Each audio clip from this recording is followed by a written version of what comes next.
Et nous sommes très très heureux, Elisangela, de t'accueillir ce matin. Donc Elisangela, tu as toute la place. Welcome, bienvenue, on peut l'accueillir. Bonjour à tous. C'est avec un grand honneur, mais aussi je suis sincèrement émue, touchée de la place que j'occupe. J'ai un grand respect par ces moments, le moment de ce message qui est porté, au moment que toute l'Église est rassemblée, particulièrement les dimanches. Et je la porte avec toute la crainte.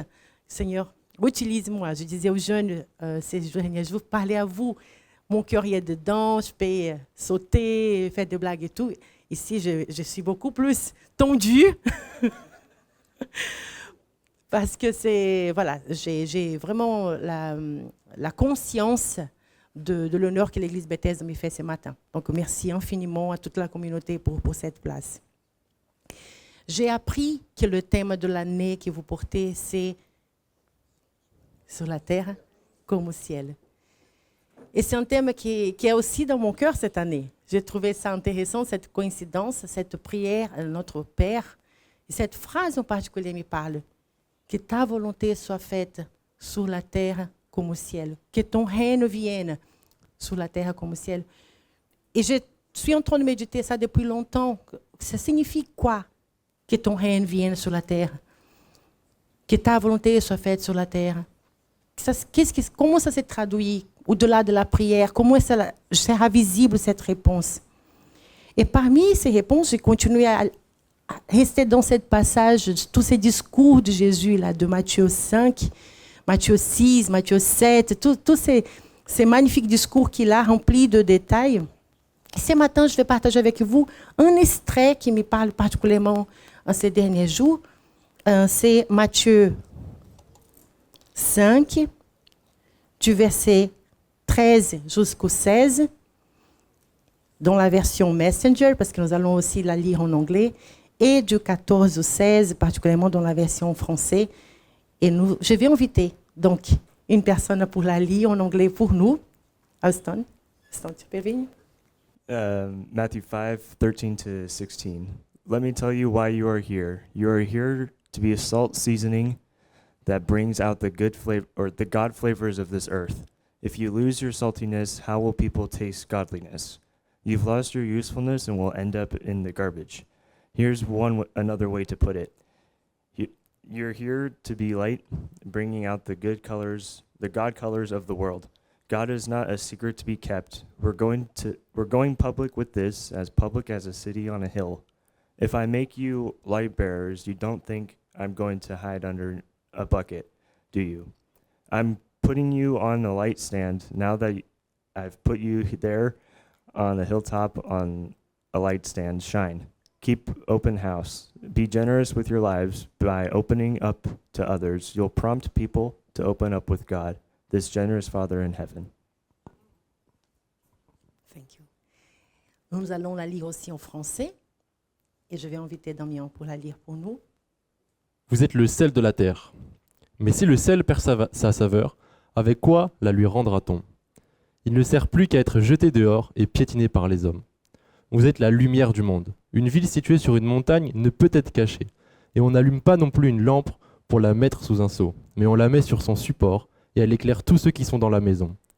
Que de la même manière, votre lumière brille devant les hommes, afin qu'ils voient votre belle manière d'agir et qu'ainsi ils célèbrent la gloire de votre Père céleste. Amen. Merci Damien. Est-ce que serait possible à l'équipe qui fait la projection de laisser la version en anglais affichée pendant le message? C'est possible? Merci beaucoup. Avant de rentrer plus dans les sujets, je vais me présenter. Peut-être certains ne me connaissent pas du tout. Donc, juste donner un peu le contexte. Donc, je suis Elisangela Rodrigues, d'origine brésilienne.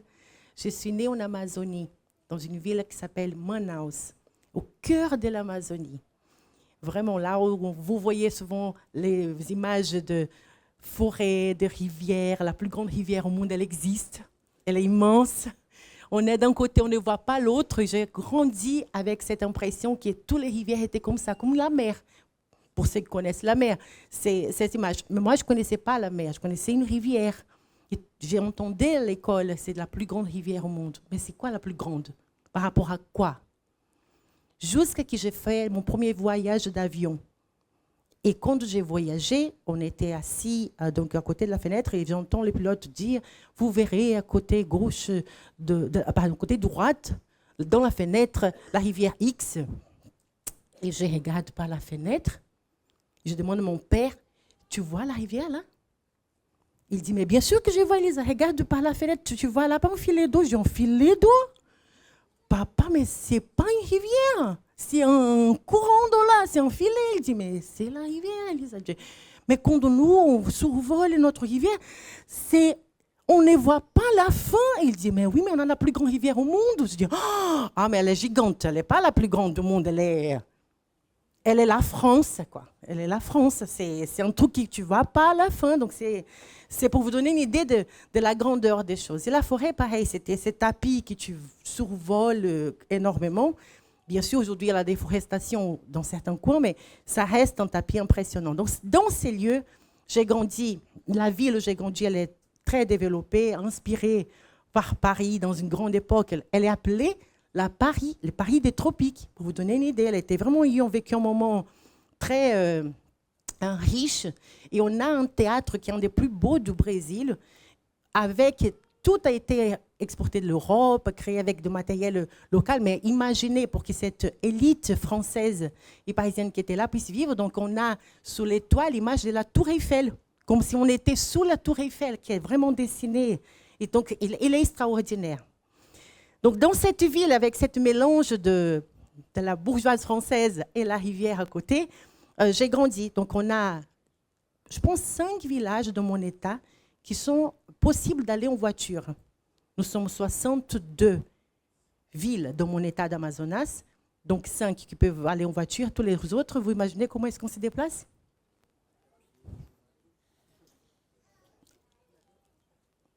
En bateau. C'est qui est de rivière? C'est qui est la rivière? Donc, bien sûr, il y a quelques-unes qu'on peut aller en avion. Vous pouvez imaginer là où certaines urgences, donc il y a certains endroits où on peut aller en avion, mais c'est la rivière. C'est la taille de l'état de l'Amazonas inclut la France, l'Espagne, Portugal, et on a encore du terrain. Vous tenez une idée. Il y a des villes qui, pour qu'on puisse se déplacer de ma ville, la de Manaus, jusqu'à ces villages, on prend 45 jours de bateau. C'est ça, c'est un truc qui on n'imagine pas. Donc on parle de la forêt amazonienne sans comprendre la taille du truc, quoi. Dans ces villages, il y a des gens. Parce qu'on parle moins de personnes. On parle beaucoup plus de la forêt et de comment sauver, mais il y a des gens là qui vivent quelque part dans ces milieux. Donc, avec cette vision du monde, j'avais un désir qui est inexplicable, de regarder le ciel et dire, j'ai envie de partir. Ce n'est pas parce que je n'aimais pas où je vis, ce n'est pas parce que j'ai honte de mon village, je n'aime pas mon peuple, du tout. Il y a des choses que tu n'expliques pas, tu ressens. Il y a 8 ans, j'ai entendu Dieu me parler chez moi, tout seul. Prépare-toi pour apporter la bonne nouvelle. Une voix claire, audible, alors qu'il n'y avait personne où j'étais. J'ai eu le privilège de grandir avec des grands-mères qui ont été extraordinaires. L'influence de cette femme, particulièrement d'une d'entre elles, est la base de qui je suis. Merci à tous les grands-mères qui sont là. Vous ne pouvez pas imaginer les rôles que vous avez. J'avais 5 ans, elle a commencé à m'amener à l'église avec elle. Elle et mon grand-père avaient l'habitude de lire la Bible tous les matins, tous les jours. Et quand tu es chez elle, 18 heures, quoi que tu fasses, tout le monde s'arrête tous les jours. Et on se mettait à genoux autour de son lit pour prier. Elle nous faisait lire un verset chacun, du genre Dieu te parle. J'ai tremblé à chaque fois. J'avais l'impression que Dieu parle, ça est un truc de l'autre monde. Mais cette expérience m'a permis d'entendre Dieu parle à travers la Bible. C'était une chose simple. Je voulais juste te dire, ce n'est pas une vision que nous allons voir. C'est juste, on va prier, tu lis un verset de la Bible. Cette simplicité m'a animée à lire la Bible très tôt. Donc, à 8 ans, j'étais en train de lire la Bible. C'était un truc qui était juste une évidence pour moi. Je ne comprenais pas que c'était extraordinaire. C'est l'environnement familial crée ce genre de choses. La famille est la base, plus que l'Église. Et cet environnement me permettait aussi de dire que j'étais en train de lire sans que personne rie de moi, personne fasse une blague. Ils admiraient. Ce n'était pas tous les cousins qui faisaient la même chose, mais j'avais une soif pour cette parole, un plaisir de lire le Nouveau Testament. C'était ça la lecture que j'aimais. C'était un Nouveau Testament des Gédéons. Vous connaissez les Gédéons? Donc, c'était le Nouveau Testament comme ça et je les lisais. Donc, c'est dans ces moments de lecture que j'ai senti cette voix me parler. Donc, j'avais 8 ans. Et dans ma façon, quand ma mère disait ça, prépare-toi pour quelque chose, cette parole signifiait change tes habits. Donc, quand j'entends prépare-toi, je me lève, je vais dans ma chambre, je change mes habits et je reviens dans ce même espace, dans notre véranda, et je dis, et j'ai fait quoi maintenant? Comme ça, je parle vraiment au toi, quoi. Parce que partager la bonne nouvelle, je ne comprends pas ce que ça signifie. Je dois lire la Bible pour quelqu'un. Donc, la seule référence que j'avais, c'est que dans notre église, le dimanche après-midi, il y avait des jeunes qui prenaient certaines feuilles, qui avaient des versets bibliques, ils partaient dans les rues, ils distribuaient dans les maisons. Et chez nous, il y avait ces feuilles comme ça, un petit flyer. Et je dis, est-ce que c'est ça, partager la bonne nouvelle? Donc, j'ai pris un et j'ai dit, je ne peux pas quitter la maison parce que ma mère ne va pas me laisser partir. Elle n'est pas là, tu sais. Mais je peux aller jusqu'au portail de la maison. Et si quelqu'un passe, je peux donner ces flyers et dire, Jésus t'aime. Est-ce que c'est ça, partager la bonne nouvelle? Et c'est la première fois où je pars. J'arrive au portail, j'écris à une dame qui passait et elle vient voir cette fille qui est là avec sa main qui gêne. Il dit, c'est pour vous, Jésus vous aime. Et j'ai tremblé de vous dire ça. Mais cette expérience, je réalise qu'elle était un premier signe. Dieu voulait juste m'apprendre à l'écouter et obéir. Ce sont des choses qui m'ont marqué tout au long de ma vie. Écoute, obéis. Écoute, obéis. Quand tu es enfant, tu ne poses pas des questions que nous adultes nous posons. Est-ce que je peux arrêter de travailler? Est-ce que je peux aller à une autre nation? Est-ce que je peux donner cette offrande? Est-ce que je peux soutenir ces jeunes? Est-ce que je peux... On pose beaucoup de questions. L'enfant ne pose pas ces questions. Donc, heureusement que Dieu m'a commencé à parler avec moi pendant que j'étais enfant. Donc, merci à tous ceux qui travaillent avec les enfants. Tous ceux qui prennent le temps de raconter l'histoire biblique, tous ceux qui prennent le temps de les enseigner des chansons, c'est la plus belle façon de retenir des versets, c'est son travail des chansons. Il y a un pouvoir dans notre cerveau. Quand on est enfant, jusqu'à l'âge de 12 ans, on est en train de construire le sous-conscient des enfants, l'identité d'un être humain. Tout ce qu'on a entendu pendant cette période de la vie forme qui nous sommes aujourd'hui. Donc, si tu as entendu tu es trop timide, tu es trop gros, tu es trop bruyant, tu es trop hyperactive, tu es nul en maths, tu es nul en foot, tu es nul en ceci. À cet âge-là, tu n'as pas un filtre. Tu crois à ce que tu entends. Voilà l'importance de dire tu es intelligent, tu es capable, Dieu t'appelle, et surtout de mettre la parole de Dieu dedans. C'est la base.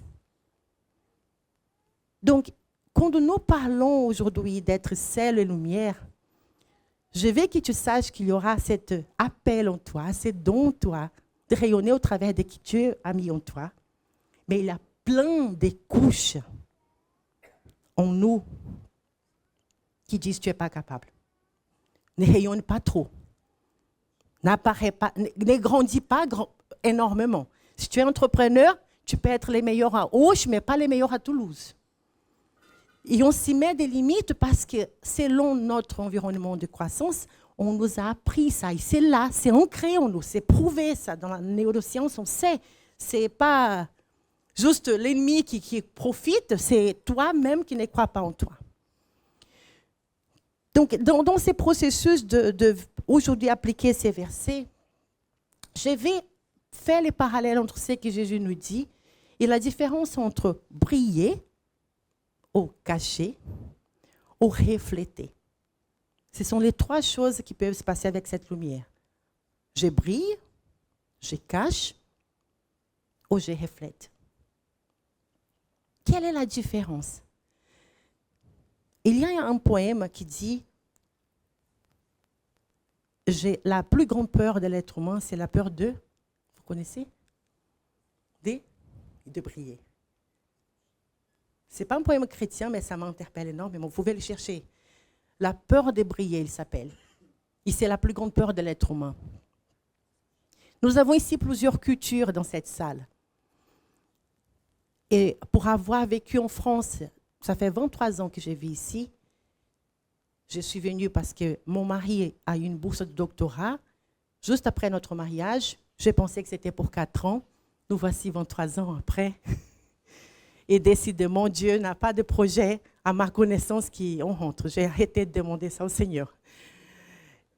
Nous avons 3 enfants. Daniel qui a 20 ans et qui fait 21 cette année. Guilherme Philippe qui a 16, il va avoir 17 ans cette année. Et Esther qui a 12, il fait 13 dans quelques jours.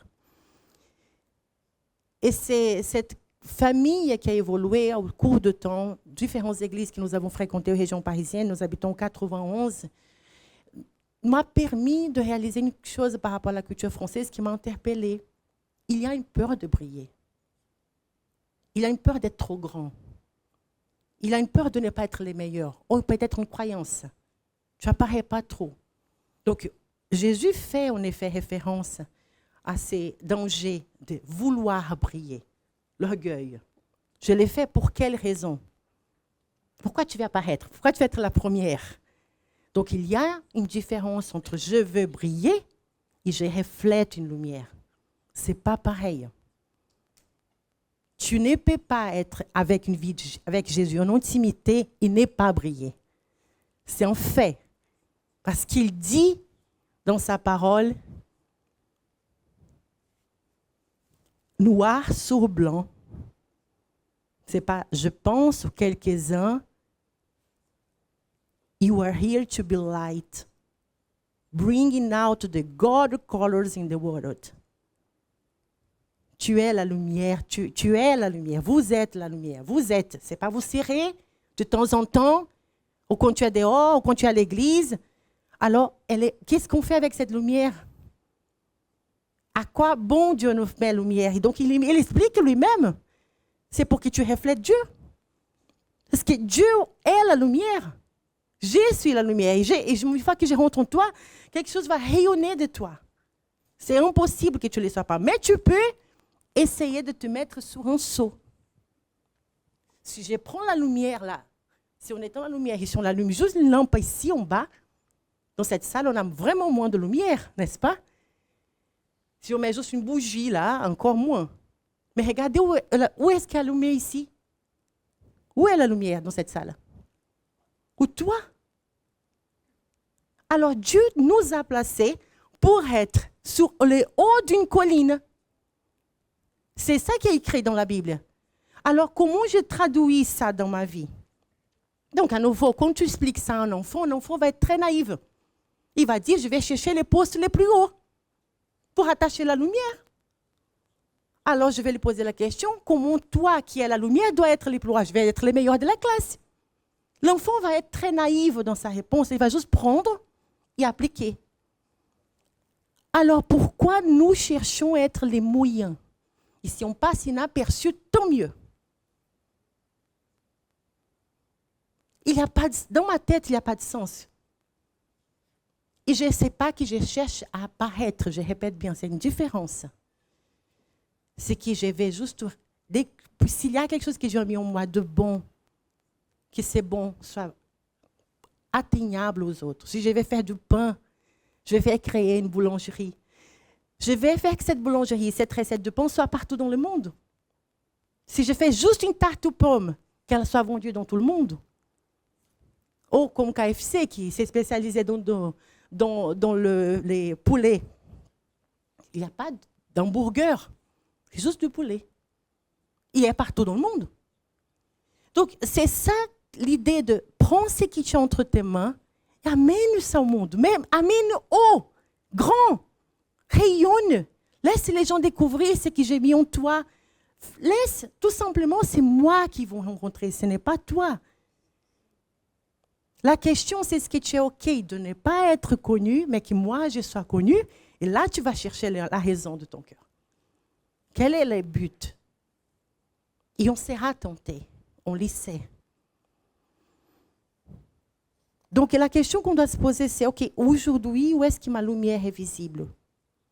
Et où est-ce que je la cache? Où est-ce que j'ai peur de rayonner? Et la question, tout simplement, est de chercher quelles sont les 5 choses que tu fais bien. Quelles sont les 5 choses que tu fais bien? MCA, vous devez être au bout de lèvres cette réponse. Hein, Benoît? Les anciens, alors, n'ont même pas d'excuses. N'est-ce pas, Noé? Je les ai donné 1 minute et j'ai dit, vous devez répondre ça en 15 secondes. Hein? Pas 1 minute à réfléchir en quoi je suis bon. Mais attends, tu as 1 année ici. Ce n'est pas possible que tu n'as pas découvert au moins les 5 choses que tu fais bien. Et ça peut être écouter bien, comme on fait cette formation. Ça peut être je parle bien, je chante bien, je dessine bien, je m'occupe bien des enfants, je fais un bon gâteau, je joue au foot. Qu'est-ce que tu fais bien? Alors ne cache pas.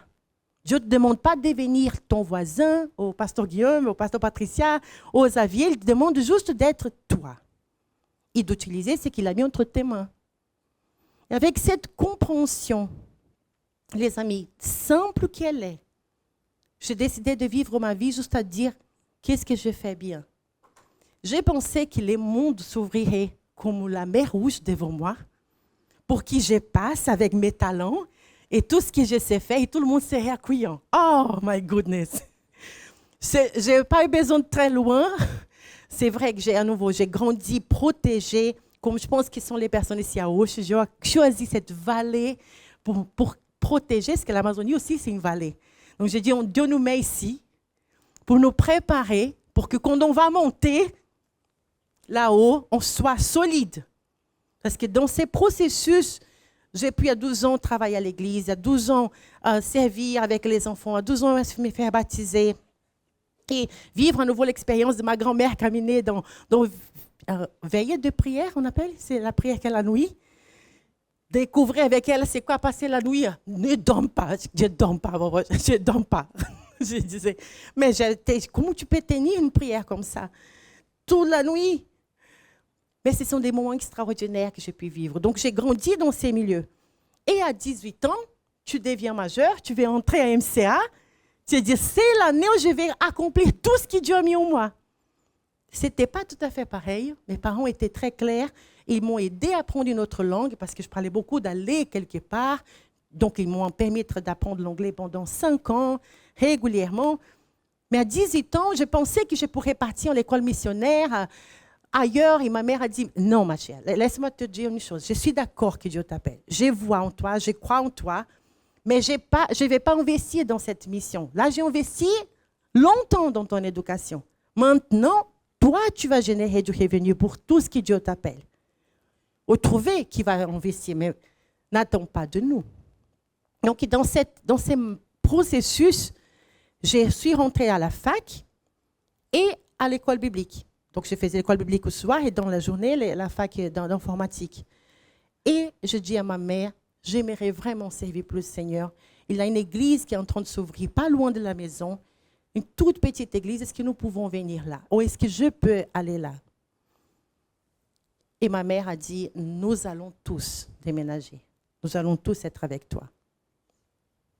Et là, ma soeur, mon frère, on était tous bouleversés dans cette histoire de on va suivre Elisa pour arriver dans une église. On était dans une église comme ci, et on est arrivé dans une église où il y a le banc. C'est juste un tronc d'arbre. D'accord? Il n'y a pas de cette partie-là où tu mets ton dos. Il n'y a pas de chaises individuelles. C'est vraiment un tronc là, un autre là, un autre là. Tout est en bois, très simple. Donc, il faut tout faire. Les enfants, les ados, les jeunes, tout ce que je voyais dans mon église, tous les départements que je connaissais, je dis, mais il n'y a pas de leader ici. Et les responsables me disent, mais non, on va commencer. Qu'est-ce que tu sais faire? Je dis, mais j'ai travaillé avec les enfants, je travaille avec les ados, je suis dans l'école biblique. Tu sais prêcher? Je dis, ah, ça c'est mon don. Parler, Je le parle depuis très longtemps. Et donc, tous ces talents que Dieu m'avait donnés, j'ai mis au service. Mais c'est beau d'être ici devant, de parler. Mais la réalité, c'est que pour que ces services puissent avoir lieu, on devait nettoyer cette salle.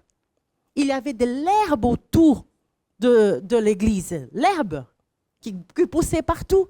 Il n'y avait pas de salle pour les enfants. Il y avait juste un espace. Donc, je disais à maman, il faut que j'aille les samedis nettoyer le terrain pour qu'on puisse prendre quelques-uns de ces bancs et mettre pour les enfants dehors. Dimanche matin, je peux enseigner les enfants. Et ça, les amis, j'ai découvert que ça fait mal. Mes mains, les dimanches, elles étaient rouges, remplies de boutons. Mais mon cœur, apprendre aux enfants ce qui m'avait été appris. Je vais chanter en portugais la chanson, mais c'était ma petite lumière. Minha pequena luz, vou deixar brilhar. C'est la petite lumière qui brille. Ça, vous avez déjà entendu quelque chose comme ça? Je les apprenais ça. Je dis, il faut qu'ils sachent la chose que j'ai appris. En fait, servir le Seigneur, être sel et lumière, ce n'est pas apparaître là, sur l'estrade. Être sel et lumière, c'est servir là où il y a un besoin. Et de dire oui à Dieu. Et de laisser cela couler. Et ton cœur est testé. De mettre tes genoux par terre. De nettoyer ces sols pour que ça brille, parce que ça ne brillait pas. Et un jour, j'ai dit à ma soeur, il faut qu'on nettoie les sols de l'église. On a un service pour les jeunes. J'aimerais que ça soit beau. Elle vient avec moi. Les amis, elle a failli mourir. Elle a eu un choc électrique d'un fil décapé. Ma soeur commence à crier, à trembler. Et j'ai crié en même temps et quelqu'un entend dans la rue, il rentre et dit, ne touche pas ta soeur. Donc, j'essaie de savoir où est-ce que les boutons d'éteindre l'électricité, j'ai appuyé et elle a continué à trembler. Donc, quelqu'un dans la rue touche à tous les fils qui sont là avec un bâton en bois pour qu'elle s'arrête. Donc, elle reste encore là. L'électricité s'est arrêtée, mais elle reste encore à trembler. Tout le monde dit, ne touche pas ta soeur parce qu'elle est remplie d'électricité. Il va falloir attendre que ça puisse partir. On va lui donner un bout de bois. Donc, elle a eu une partie de son doigt qui est complètement abîmée. Parce que ça brûle. Et c'est dans ces conditions qu'on apprend. Et ma mère décide dorénavant qu'on va embaucher quelqu'un pour aider le pasteur à améliorer la situation de l'électricité, l'aider à trouver quelqu'un qui va nettoyer. Elle apprend la responsabilité, elle a dit, tu es folle. Jusqu'à quel point on risque. J'ai dit, maman, je ne sais pas faire autrement. Je n'ai jamais l'intention de faire du mal à quelqu'un. On arrêtera de faire, mais il faut qu'on fasse quelque chose. Donc, on commence à penser à des gens qui peuvent nous s'investir plus, on délègue plus. Et ce temps va passer, je vais rester encore 4 ans avec eux jusqu'au moment où je pars. Je finis donc cette période de la fac. J'ai pensé à nouveau partir vers les nations. Ce n'est pas le cas, ce n'est pas la porte qui s'ouvre, ce n'est pas les centres de mission que je voulais y aller. Je ne trouve personne pour financer, mais j'ai reçu l'opportunité d'aller vers une école à São Paulo. C'est la meilleure université au Brésil, pour faire des études d'informatique appliquées au domaine de la santé. Mes parents travaillaient dans le domaine de la santé. Je connaissais la réalité de cette distance amazonienne, d'apporter les soins. Donc, je me suis dit, si j'aide la télémédecine, ça va aider un médecin qui est dans la ville de Manaus pourra soigner des gens qui sont loin. Donc, je vais me spécialiser dans ces domaines et apporter une aide à mon peuple. Et c'est dans cette démarche que je vais vivre mes études. Là, je rencontre mon mari, qui, voilà, cette envie de venir en Europe pour ses études. Ça me semble cohérent avec ma vision. Et on vient. Mais la réalité ici n'est toujours pas celle que j'ai pensée. Je ne suis pas en train de prêcher aux nations. Mais les GBU, groupes bibliques universitaires, vous avez déjà entendu parler? C'est les groupes qui m'accompagnent tout au long de ma vie. De 18 ans jusqu'à finir mon doctorat, ces groupes étaient avec moi. Et ils m'ont aidé à travailler cette mentalité. J'ai dû arrêter l'école de théologie à un moment donné, parce que c'était devenu trop difficile de concilier les deux. Mais les GBU nous forment. Ce n'est pas juste évangéliser à l'université, tu es formé dedans, à lire la Bible, à travailler avec des personnes d'autres églises, d'autres dénominations, à prendre le leadership, comment tu gères un groupe. Il y a plein de choses que j'ai appris à l'intérieur de ces groupes. Et en arrivant en France, je me suis retrouvée avec les nations en face de moi. On avait des étudiants au campus qui venaient de l'Inde, du Maroc, et j'ai à nouveau donné ce que j'ai. Vous voyez, c'est ça l'histoire d'être cette lumière. Donne ce que tu as avec ce que tu sais faire. Je sais étudier la Bible. J'aime chanter aussi. Je rentre à la chorale de l'école. Et je demande à la chef du chœur, à Noël, dans les campus, il y a plein d'étudiants qui restent, inclus moi. On ne peut pas rentrer dans nos pays. Qu'est-ce qui se passe ici? Est-ce qu'ils ont chanté pour eux des chansons de Noël des différents pays? Et là, je découvre qu'il y a des gens qui n'ont jamais entendu parler de Jésus. Jamais. Pour moi, c'est impossible que ça existe en France. Ouais, devant moi. Donc, moi et une copine d'origine indienne, on dit on va organiser un repas. Et on achète de viande halal pour que nos amis musulmans puissent manger. Et on fait un repas. L'université nous offre le restaurant comme espace. La chef de chœur vient avec les chœurs, mais le département des relations internationales nous dit vous êtes interdit de prêcher Jésus ici. Hein. On est dans une école. Vous célébrez ces Noël là avec un repas. Je dis est-ce que je peux au moins demander comment les gens célèbrent cette date dans leur pays? Elle dit oui, ça oui, parce que ça c'est culturel.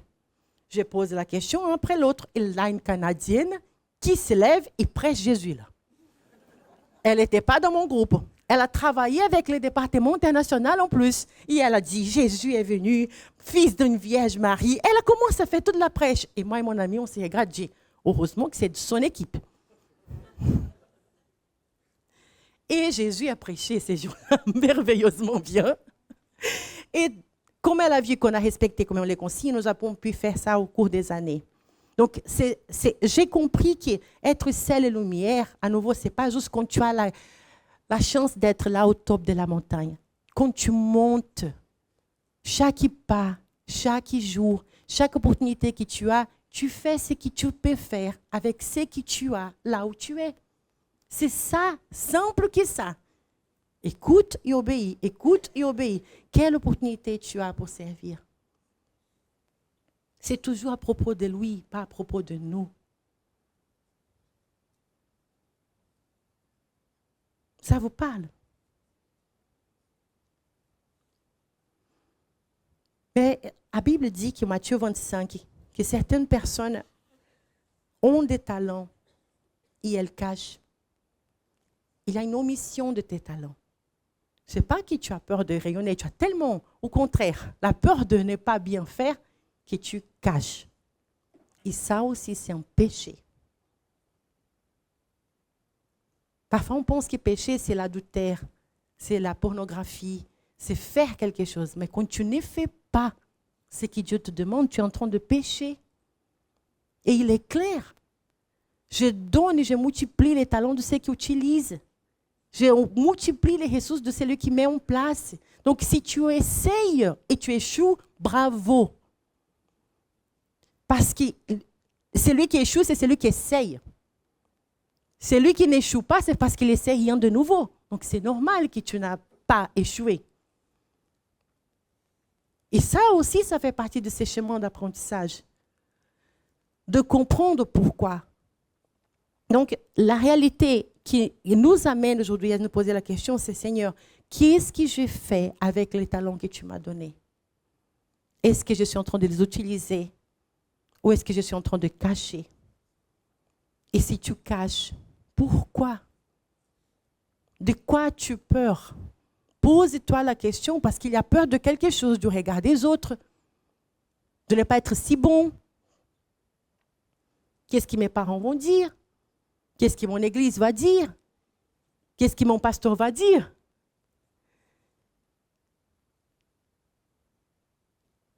Qu'est-ce que Dieu va dire?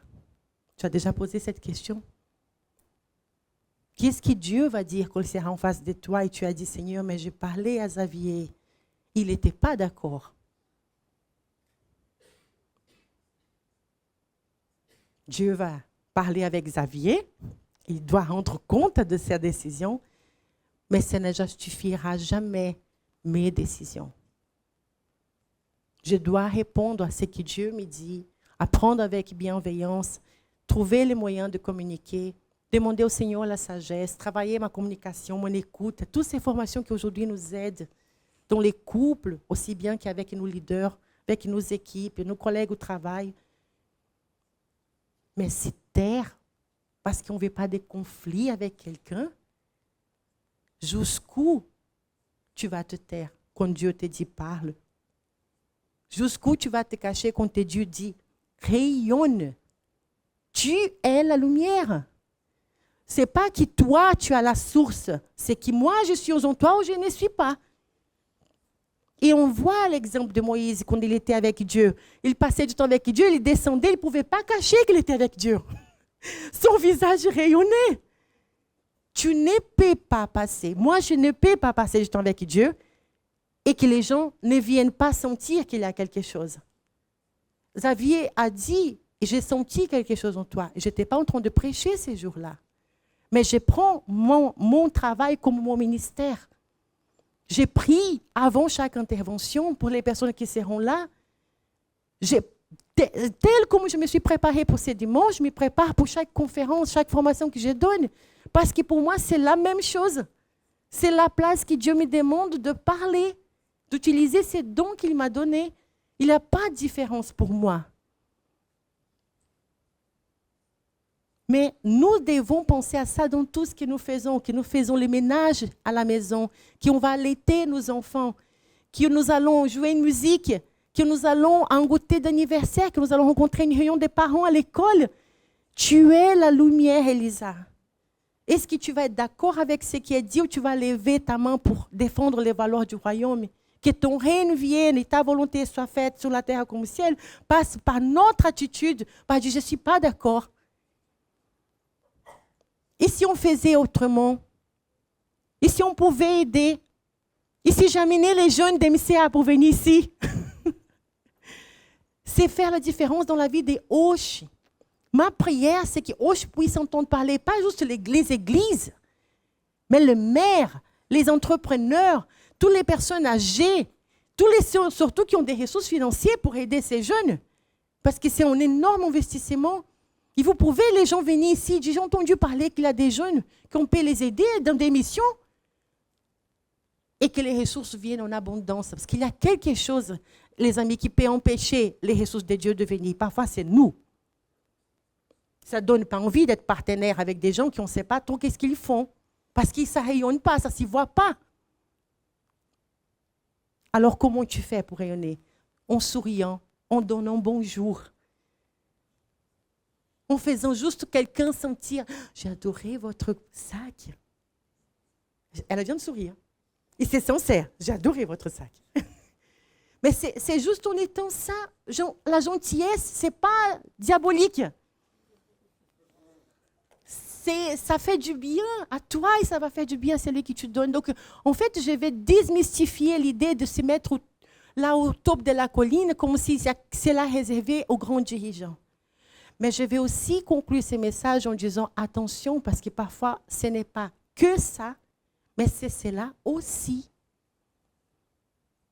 Où sont les personnes chrétiennes en position dans la partie politique de la vie de Auch? Où sont les personnes chrétiennes dans la décision d'éducation de notre pays, de la santé? Pourquoi nous ne sommes pas là? Et nous voulons que les choses soient alignées au plan de Dieu. Mais il te parle à toi et à moi. Mais nous ne voulons pas la politique. Alors c'est qui? Heureusement, Patricia. Je dis, vous êtes une église à part. D'habitude, ce que je rencontre, c'est je ne vais pas me mêler. C'est trop sale là-dedans. Et je dis, mais qui ira alors nettoyer ça? Qui va guérir cette blessure? Si c'est le sel qui va guérir, le sel doit être là. C'est toi, quand tu rentres, que les gens arrêtent de faire des blagues inappropriées. Ta présence va taire des commentaires. Ta présence, ça va inclure la diversité. Ta présence va faire que les gens prennent au sérieux l'opinion des femmes, des personnes âgées, des étrangers.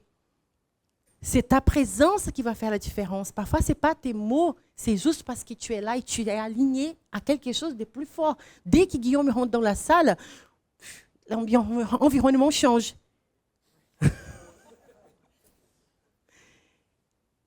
C'est ça, être. Être, ce n'est pas faire, c'est être.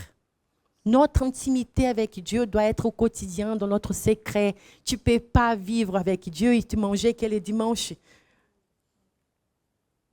Mais si dans notre agenda, il n'a pas le temps avec Dieu, quelle relation tu es en train de construire avec lui? Qu'est-ce que tes enfants, tes petits-enfants, tes conjoints, tes collègues voient?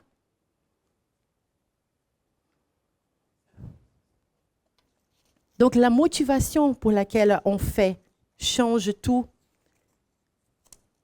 Et ma motivation ne doit jamais être m'y faire brillonner. Dans ces mêmes passages-là, si on continue à lire toute cette partie de Matthieu, on voit que Jésus fait même là l'attention quand tu fais quelque chose pour ne pas apparaître. Et c'est là, parfois, je pense, qu'il fait qu'on a peur de briller et de chercher ces rayonnements, parce qu'il dit attention, même si tu jeûnes, tu ne dois pas montrer ce visage triste. Oh, ça fait 40 jours que je jeûne, pasteur. Il dit lave ton visage, parfume-toi. Avec tous les respects, j'ai plein d'amis, par exemple, qui font le ramadan, et j'admire comment ils peuvent tenir 40 jours. Particulièrement, les enfants sont bois dans la journée, particulièrement quand c'est l'été. Il a une discipline dans ses gestes, mais c'est visible. C'est un truc qui est lourd. Il faut, c'est imposé. Dieu te donne la liberté de ne pas faire imposer. Mais il te pose la question de comment tu vas apprendre à dire non à certains plaisirs si tu ne peux même pas passer un repas pour passer du temps avec lui. Donc, c'est la discipline que Dieu cherche en nous. Ce n'est pas ton repas, ton pain au pas. Ce n'est pas ça. C'est est-ce que tu es capable de dire non à des petites choses? Parce que je vais te placer dans des grandes tables. Et dans ces grandes tables, il va falloir que tu apprennes à dire non.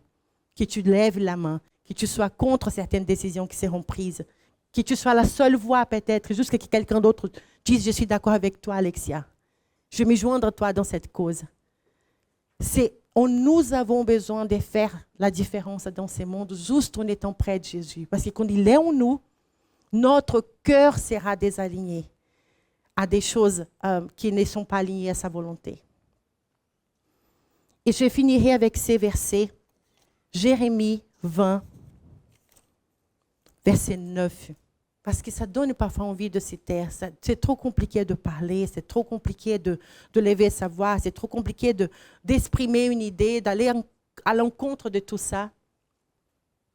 Ces versets parlent d'un ressenti du prophète Jérémie. Il était cette voix dans ces peuples qui proclamait tellement de choses qui n'étaient pas les bonnes nouvelles, qu'à un moment donné, on dit, j'en peux plus de ta présence parmi nous. Tu sais, tu ne fais que nous parler des choses mauvaises qui vont se passer. Les gens ne l'écoutaient pas, donc il dit, je vais m'y taire. Ce n'est pas la peine, Seigneur, que tu me parles. Ce n'est pas la peine. Les gens ne m'écoutent pas. Mais, quand tu reçois quelque chose de Dieu, cette lumière-là, c'est celle qu'il a mis en toi, ne peut pas rester sans faire un effet dans ton corps. Tu les sais, tu les sens. Si je dis « je ne ferai plus mention de lui, je ne parlerai plus en son nom, alors il y a dans mon cœur comme un feu dévorant qui est retenu dans mes os. Je me fatigue à essayer de le contenir sans y parvenir.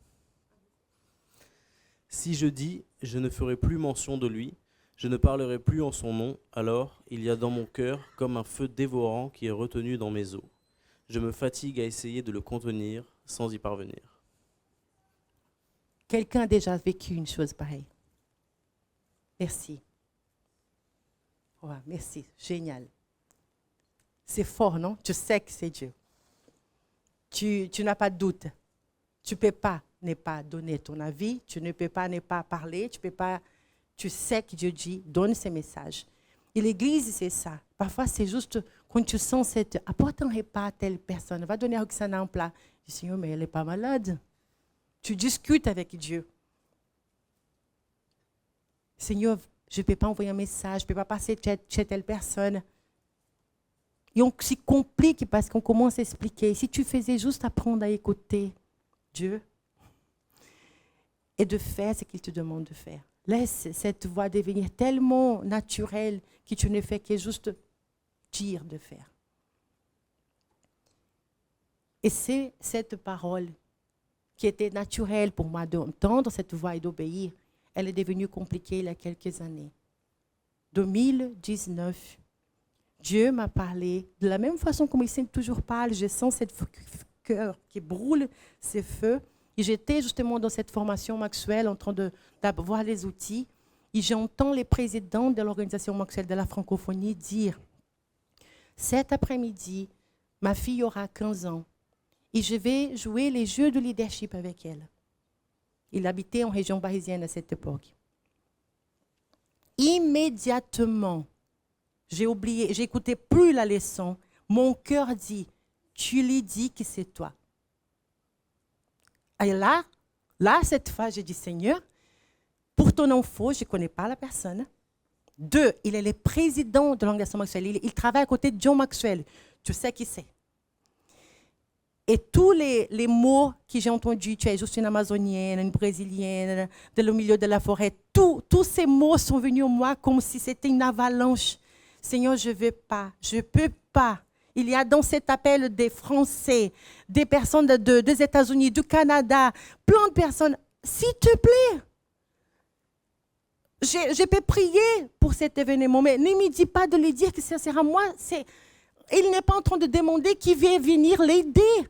Il est en train d'informer.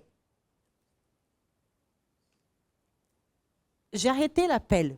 Je ne voulais plus écouter la leçon. Mon cœur, je n'arrivais pas à enlever cette idée de ma tête. Je n'arrivais pas. Et je suis allée sur Facebook, chercher les Facebook du monsieur, écrit en Messenger de Silvera. C'est fait. Et comment je vais expliquer à ce monsieur que c'est moi qui dois le faire? Seigneur, tu pourrais me donner une raison? Silence. Les amis, c'est horrible. Je me sentais désespectée, doutée de la capacité de monsieur, quoi que ce soit. Qu'est-ce qu'il va dire de moi? Mais j'ai décidé après envoyer le message, dire, OK, ici il dit oui. J'ai 3 enfants à gérer à la maison, là. Je ne vais pas amener les 3 chez le monsieur. J'ai commencé à appeler des mamans du collège pour que je m'organise. Et si jamais j'ai besoin de partir, qui peut s'occuper de qui?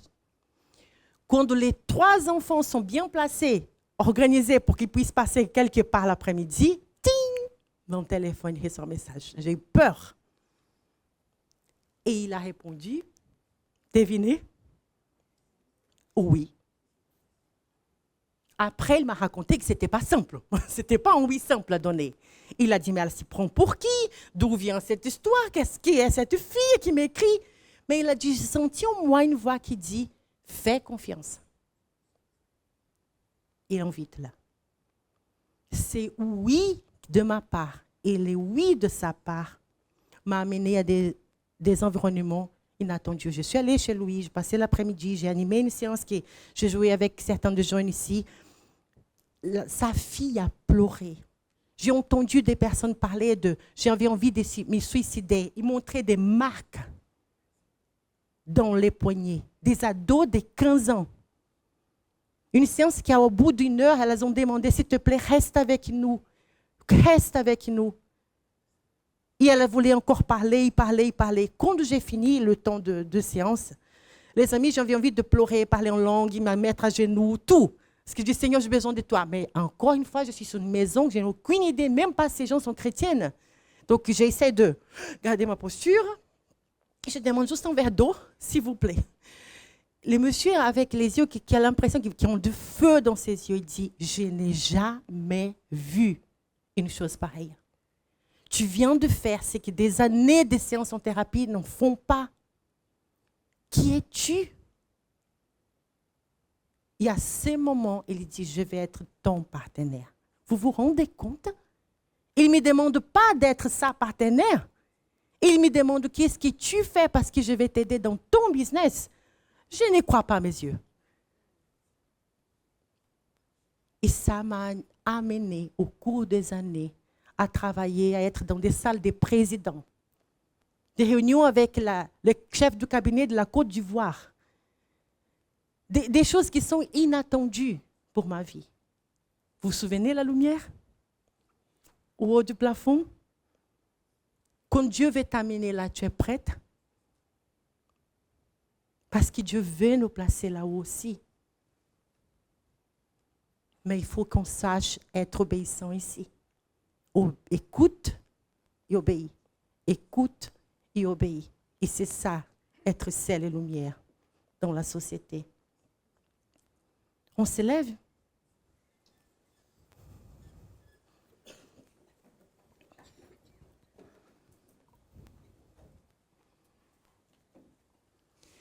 Seigneur, nous te remercions, Seigneur, pour ton grand amour, ta bonté, ta fidélité. Merci, Seigneur, parce que tu es le Dieu de l'improbable. Tu ne travailles pas avec des statistiques, tu travailles avec ton plan qui dépasse toute compréhension et qui fait que dans cette salle aujourd'hui, dans ce 1er mars 2026, s'y retrouvent des personnes de différentes origines, différentes générations, tous avec un seul appel, être sel et lumière dans cette société. Et nous te demandons pardon pour les fois où nous plaçons sous les sceaux la lumière que tu mets en nous, par peur de déranger, par peur d'être trop grand, par peur de blesser ou de ne pas être d'accord. Nous te demandons pardon, Seigneur, les moments où tu nous dis d'envoyer un message à quelqu'un et nous ne le faisons pas, de faire un repas pour quelqu'un et nous ne le faisons pas, de partager la table avec quelqu'un et nous ne le faisons pas. Aussi bien que pour les grands projets que tu as pour nous, et nous nous contentons avec ce que nous pouvons, alors que les ressources sont avec toi, en toi. Tu pourvoiras toutes les choses que tu nous appelles. Alors aide-nous, Seigneur, à faire une chose, t'écouter et t'obéir.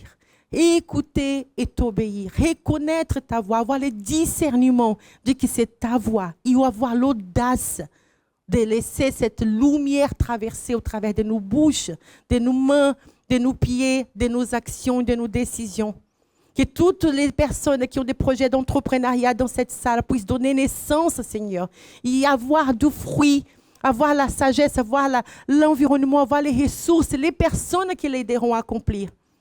Et que les personnes, Seigneur, en dehors de cette salle, Seigneur, dans ce moment, soient touchées pour investir dans le ministère, dans l'église, dans les jeunes qui passent par là, particulièrement par les MCA, afin, Seigneur, que de haut vers les nations puissent être envoyées des personnes, Seigneur, qui ont les cœurs alignés au tien, qui ont, Seigneur, cette capacité de venir d'être des conseillers de présidents, parce que dans ces moments, plus que jamais, notre génération a besoin d'avoir des hommes et des femmes placés dans toutes les sphères de la société, médias, Seigneur, culturels, sécurité, santé, éducation, politique, afin d'être des personnes où ta présence rayonne et les décisions sont alignées selon ton cœur. Au nom de Jésus, Amen.